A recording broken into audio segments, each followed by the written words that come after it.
ஆறாவது திட்டம் என்றது தமிழர்கள் தனிநாடு கூறக்கூடாது, நாட்டுக்குள்ளேயோ வெளியிலேயோ ஒரு நாட்டை பிடிப்பது அல்லது நாட்டுக்கு எதிராக கிளர்ச்சி செய்வது போன்ற விடயங்களை தடுப்பதற்காக கொண்டு வரப்பட்டது ஆறாவது திருத்தம்.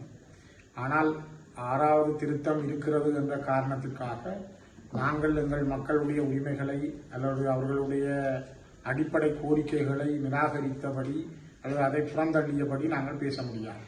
தமிழர்கள் ஒரு இறமையுள்ள இனமாக தங்களுடைய வரலாற்று வழிவந்த நிலத்தில் வடக்கு கிழக்கென்று அவர்களுடைய தாயக மண்ணிலே அவர்கள் பூர்வீகமாக வாழ்ந்து வந்த ஒரு இனம், வந்தொரு குடிகள் அல்ல. பூர்வீகமாக வாழ்ந்த ஒரு இனத்தினுடைய இறமை அவர்களிடம் தமிழ் மக்களிடமிருந்து போர்த்துகீயரால் முதலிலே பறிக்கப்பட்டு பிறகு ஒல்லாந்தரால் அது பறிக்கப்பட்ட பின்னர் ஆங்கிலேயர் தங்கள் வசம் வைத்திருந்தார்கள். இதை இப்பொழுது இலங்கை அரசாங்கத்திடம் அதை கொடுத்திருக்கிறார்.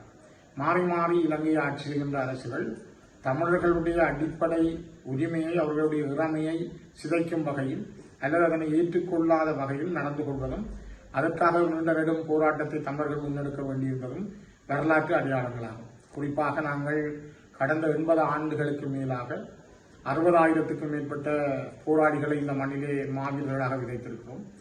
4 லட்சத்துக்கும் மேற்பட்ட மக்களை நாங்கள் ஆகுதியாக்கியிருக்கிறோம்.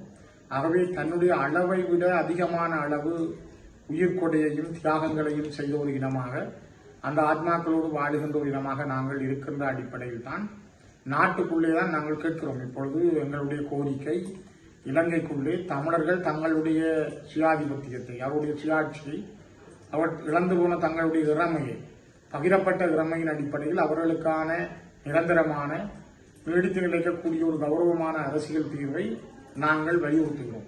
அந்த வலியுறுத்தல் என்பதை சர்வதேச சமூகம் ஏற்றுக்கொள்ளக்கூடிய அல்லது அவர்கள் அதனை ஏற்று நடக்கக்கூடிய வாய்ப்புகள் அதிகமாக உண்டு. குறிப்பாக நாங்கள் இருந்து பேசுகின்ற சுவிஸ் நாட்டிலே கூட அந்த ஒரு முழுமையான சமஸ்டி ஆட்சி முறையை இந்த நாட்டிலே நாங்கள் பார்க்க முடியும். அதே போல பெல்ஜியத்தில் இருக்கின்ற ஆட்சி முறைகள் இந்த சமஸ்டி அடிப்படையிலான இனங்களுக்கு இடையிலான ஒற்றுமையை வலியுறுத்தி இருக்கிறது. அவை நாங்கள் இருந்து பேசுகின்ற இந்த ஜெனிவா நகரில் கூட இது ஒரு முக்கியத்துவம் வாய்ந்தது. அந்த வகையில் அந்த அடிப்படையை நாங்கள் மையமாக வைத்து எங்களுடைய முன்னெடுப்புகளை முயற்சிகளை மேற்கொண்டு வருகிறோம்.